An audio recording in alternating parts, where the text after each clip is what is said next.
In this video, I'm going to share with you how to start a successful consulting business this year, and one thing that most people don't consider but can actually make the difference between whether you struggle or whether you succeed in this business. All right, so the first thing that is really important to keep in mind when you are looking at starting your consulting business is to take an inventory of the problems that you have the most experience and expertise solving. Really, this comes down to where have you created the most value, right? Where do you have the most experience in terms of whether it's industry, type of work, what kind of problems have you solved that have created value for the organizations and people that you've worked with. Then on the second side, so imagine two columns, one being the problems, the next column over would be results, right? So as you've had the experience of solving problems, likely complex problems, right? Challenging problems, that's created value. Well, what specific results, what outcome, right? What value has been created by solving those specific problems? This is really critical to identify because as you start thinking about becoming a consultant and talking to people about the type of work that you're going to do, you want to be able to elaborate and communicate what those problems are, because those are likely problems that your ideal clients and those that you will work with are currently having. And not only the problems that you solve, but also how things will be different, how things will be better for the organizations and people that you work with as a result of the work that you do with them. So that's the inventory of problems and results. The next step in this process is to spend some time really thinking about who do you want to work with, right? Who is your ideal client? When you become a consultant and start thinking about actually running a consulting business, you have amazing levels of freedom and flexibility, right? When you get into business, one of the most beautiful things of being in business is that you get to create what you want. Of course, there are rules that people might say apply in certain situations, and of course, you need to be always legal and transparent and honest and things of that nature. Let's just put that stuff to the side for a moment. Not that it's not important, but just because that's, of course, right? Like that just makes sense. So what I'm really talking about here is that you get to craft your business. You get to mold it. You get to structure it in a way that works for you, right? There are certain steps that are proven to work, right, that tend to deliver consistent results for somebody building a consulting business. And we've seen this with literally thousands of consultants that we've worked with over the years at Consulting Success. Everything I'm sharing with you right now, in fact, it's not theoretical, it's not academic, right? This is stuff that is tested in the trenches. It's based on building consulting businesses for over 20 years that we've personally been involved with. And for the last 14 years, again, working with and helping thousands of consultants to create their own successful consulting businesses. So I say all that because I really believe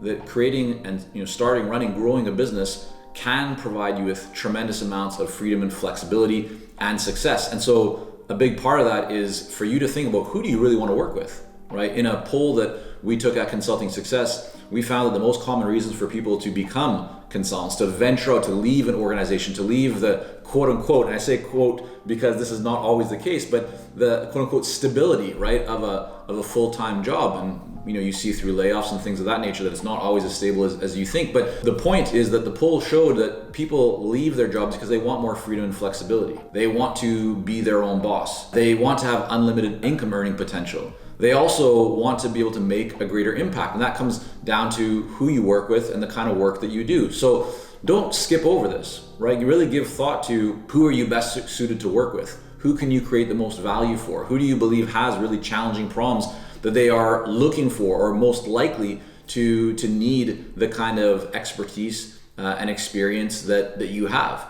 And so defining who that ideal client is, typically by industry or by the type of person, meaning maybe it is a CFO, a CEO, a chief marketing officer, right? So on and so forth. That's the kind of thought process you want to go through. In a recent study at Consulting Success, we had about 800 people take part in this study, and 50% of them said that their first client was actually a previous employer. Now that means that it could be from their current job that they've just left, or maybe from an organization they worked with even several years ago. But the reason I'm sharing this with you is because it's really important that you embrace, you adopt the mindset and the behavior of really finding ways to add value for the relationships that you have, cultivating them, strengthening them, and not burning any bridges. Even if you're going to be leaving an organization, again, 50% of the time, people are finding that those previous employers actually become clients for them. And even if somebody doesn't become a client of yours, there's a really good chance that they know people that could benefit from your expertise, and they have the experience of working with you, so they can speak highly of you. Therefore, you can generate some really great referrals. And this actually transitions us into the next part of this process, which is what we call network reactivation. This is one of the first things that we go over with all of our clients that come into our Clarity Coaching program, because it tends to be the low-hanging fruit. When I run and host the Consulting Success podcast, I have the opportunity to ask very successful consultants, how do you build your business? How do you get your first, not only your first client, but your first 2, 3, 4 clients? And I can tell you that the vast majority of people say that their initial clients come through their network. And so the step here, what we teach inside of our Clarity Coaching program, we actually give our clients scripts and templates of proven language and approaches that work for this. But what I'd encourage you to think about around network reactivation is to take an inventory of everyone that you know. And even before you leave your current job, if you're currently working or maybe you've already left, make sure that you let everyone know what you're going to do. And an important part of this, and the reason why as part of these steps in this process, I mentioned getting really clear about what problems you solve and the results and outcomes that you create, and who your ideal client most likely should be, and that you can really help. The reason I mentioned that is because as part of your network reactivation, you now have the opportunity to let people know who you're looking to work with, right? Who you can serve and add the most value for, the kinds of problems that you can solve, and the kind of outcomes and results and benefits that you create by solving those problems. And so as you share that with your network, there's a good chance, if done properly, that you will either start to have people letting you know, yes, actually I'd love to actually have a conversation with you about how you could help us, or they might say that they know someone that you should talk to. So network reactivation is the next step in that process. There's 2 general paths that consultants take when they look to start their own business. The first is what is described as all in, and the second is slide in. All in is where you decide, I'm done with working for an organization, I want to become a consultant, I want to start my business, and you go all in, right? For some people, that doesn't work, and they decide to go the slide-in method, where they continue working at their job, they continue receiving an income, and on the side, they start taking on a client or 2 to build up their income to a level where they feel comfortable and confident to then go all in into their consulting business. Now, that slide-in option sounds really appealing. Why wouldn't everybody do that? And it's because for many people, they know that they need to feel more motivated. They really require a stronger reason, a push, that if I don't make this work, it's not going to be good. And so that kind of incentive, right, that encouragement in their mind of, I have to make this work, is what actually gets them to take the action that creates results for them even faster. And so if you look at who tends to see results faster, the all-in or the slide-in, it's almost always the people that are all in that see results faster. But that doesn't mean that you can't be successful with a slide-in approach. We actually have clients in our programs that we work with who use both approaches. And I would encourage you to think about what is right for you. If you have dependents, if you maybe don't have much cash in the bank right now that you feel comfortable going a few months right without income, then the slide-in method is probably one that might be better for you. If you're in a position where you're okay for a little bit and you really feel that the all-in approach would benefit you, then likely you should go all in. And I should make a quick disclaimer here. This is not financial or legal advice, right? I don't know your specific situation right now. If you'd like to reach out and have a conversation with our team at Consulting Success, we're always happy to hear from you, and we'll be very open and letting you know what we think could most benefit you and your business, and how to help you get the results that you're looking for, and how you can get a custom plan to really grow your business. But really, these are things that I would encourage you to think about. There's no right or wrong way. Figure out what path is the right one for you. As part of creating, starting, growing a consulting business, and really like any business at all, it's important that you understand that there are ups and downs. Those that understand this are better prepared, because without a question, right, without a doubt, you will find yourself in a situation where you're kind of, you hit a wall, or you feel this big obstacle, a roadblock. You feel challenged. You might feel something's hitting your self-esteem. You're knocking down your confidence. You didn't get the result that you want. You're wondering, is this really the right thing for me? That's natural. That's normal. That is what some people describe as that entrepreneurial roller coaster. It doesn't matter how long you've been in business. There will always be challenges that you face. There will always be problems, and typically the bigger and more successful you become, the problems can also become bigger, in the same way. However, the freedom, the flexibility, the unlimited income earning potential, the benefits of being able to work with those that you truly enjoy and making a massive impact, in my mind, in my experience, far outweigh the downsides or the momentary kind of setbacks. But I'm sharing this with you because when you understand that it's completely normal to be in a position where things aren't always going the way that you want, or you're not seeing results as quickly as you want, or you just again feel like your confidence is getting kind of rattled at times. When you understand that, when you're prepared for that, when you know that it's normal, it's not going to set you back. Generally, in my observation and experience, and again working with thousands of clients over the years, that it allows you to get back up and to keep moving forward. And that is really what will help you to be successful rather than to struggle. All right, the next thing that we should talk about is pricing. If you are newer to launching your consulting business, what you're gonna find is that many people in the consulting world will talk about things like value, ROI, right? Project-based pricing, retainers.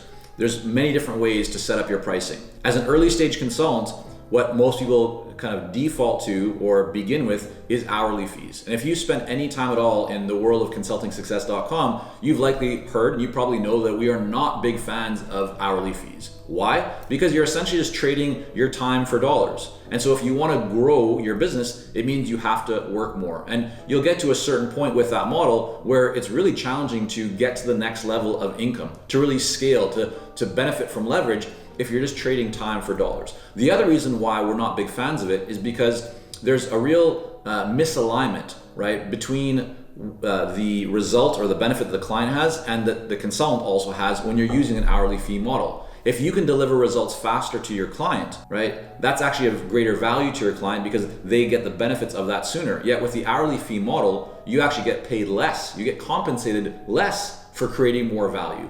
And so we're big believers that you should use a pricing model that allows you to create a real significant win and deliver massive value for your clients, but for you to also participate with a fair level of compensation, right, relative to the value that you are creating. Now, with all of that put out there, I will say that if you're early stage as a consultant, hourly fees are not, they're not terrible. And here's why. When you're getting started, you don't necessarily know how long something takes. You don't know how good you are in delivering certain areas of work. You don't maybe know how long a certain process will take, a stage, right, of your consulting engagement. And so if you go in with a project fee early on and you find that something takes you a lot longer, or maybe you need to bring in a contractor to help you and you're paying them a set fee that you've agreed to on an hourly basis, but you've arranged a project-based fee with the client, you may find yourself in a situation where you're not even making any money or maybe even losing money on a project. And so for an initial couple of projects, there's absolutely nothing wrong with using an hourly fee just to start to get an idea. If you don't want to use hourly fees right off the gate, right from the start, then make sure that you look at increasing your fees beyond what you think something will take, because usually at the beginning it takes longer than you expect. Again, not financial advice because I don't know your specific situation, but this is generally what we found to work very, very well over a couple of decades of building consulting businesses. Next, let's talk about marketing, because marketing is one of the most important aspects of running and growing a successful consulting business. When you become a consultant, if you are working through an agency or somebody else is kind of giving you, work and they're taking probably a good portion of your fee and what you could be earning from them, then you could just do the work. And there's nothing wrong with that. But if you truly want to build a consulting business, what we describe as an entrepreneurial consultant, then not only are you going to be delivering work and doing a great job for your clients, but you also need to make sure that you're running a business, right? Creating an asset, creating long-term sustainability. And that's ultimately where you get to have the leverage, the freedom, the flexibility, the unlimited income earning potential, all the great stuff that consulting provides.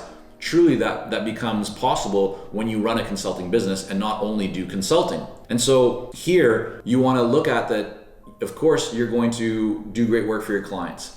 But consulting is not only about consulting. Consulting is about relationships, right? Building great relationships with people. But part of the relationship building process is marketing. And marketing is not doing something to somebody, it's doing something for somebody, right? Great marketing is all about creating more visibility for you so that people in the marketplace know what you do. And if you're doing marketing the right way, the way that we teach at Consulting Success and where we see such great levels of success with clients over the years by doing it, marketing is about giving value, right? It's about educating, it's about helping your ideal clients sharing insights and data and ideas, and done right with the right kind of marketing system, that can produce tremendous results. You can be a very skilled consultant, you can be amazing at what you do, but if you aren't marketing, if you aren't getting out into the marketplace, if you're not focusing on having conversations and making sure that the market knows that you exist and that you have that skill set and that you have that expertise and that experience, then you won't have clients. And if you don't have clients, you're not generating revenue and profit. And if you don't have that, you don't have a business. So the consulting business is a marketing-based business. The consulting business is a relationship-based business. Don't forget that, because if you take your eye off of that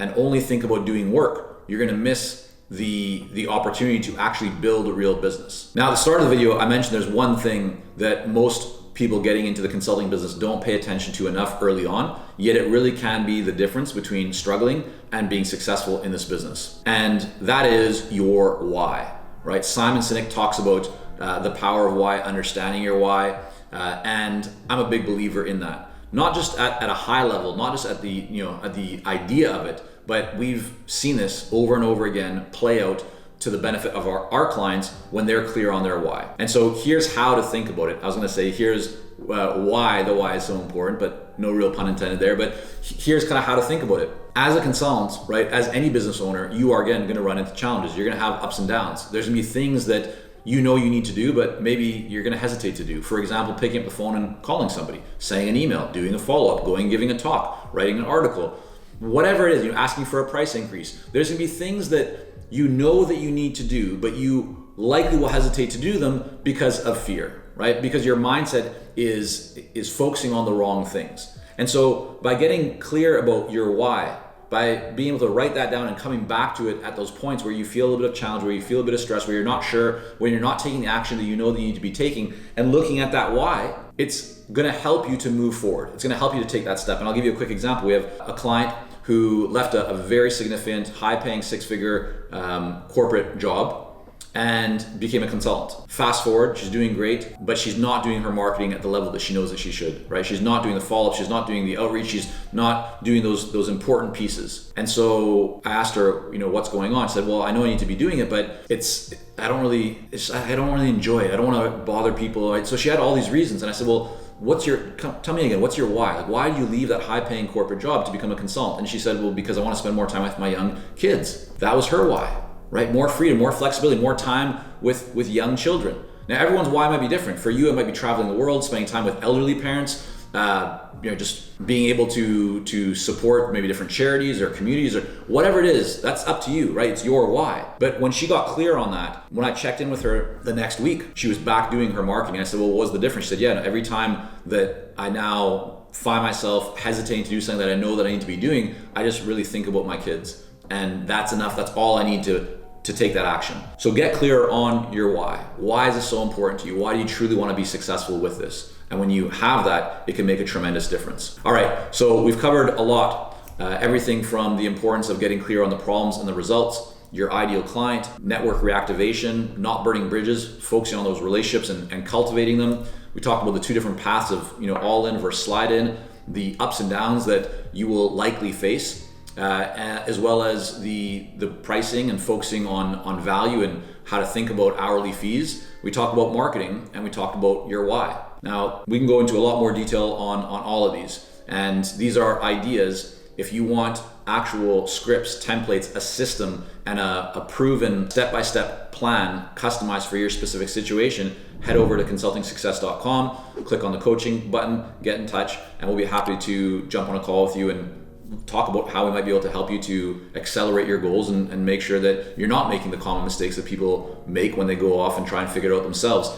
But if you'd like to just continue educating yourself, then go deeper into our YouTube channel. We have all kinds of videos on marketing, on pricing, on client engagements, on other aspects that are critical to help you to build your consulting business. So somewhere on this video here, you can likely click to see another video in our channel. Be sure to subscribe, and that way you'll get notified when we launch new videos, which is something that we're now doing on a regular basis.